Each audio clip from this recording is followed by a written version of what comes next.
আল্লাহ যে তোমার মানুষকে তৈরি করেছে তার জন্য গাইড দিয়েছে তোমার কোরআন বই। আর ওর মানে তো তোমার ব্যাপার শিওর হবে। প্রথমে জানো আল্লাহ তাআলা প্রথমে কলম তৈরি করেছে, তারপরে বলেছে তুমি লিখো, তারপরে কলমের পরে কোরআনটা লিখো। সেই অনুযায়ী আবার পৃথিবী সব কিছু তৈরি করেছে। কোরআনে কিছু পাঠ দিয়ে মেন কোরআনটা তো জন্মতে রাখা আছে। কি একটা জায়গা নামটা ভুলে বললাম, মাঝে মাঝে বলি বাংলা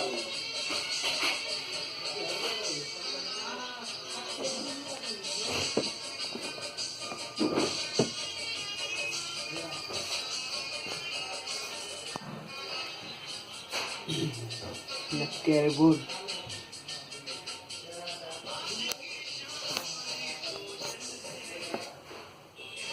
आपने ताला खाता ही बोलो तुम्हारा गुलिया रख सजी ताला हाँ जी ताला देखाइছি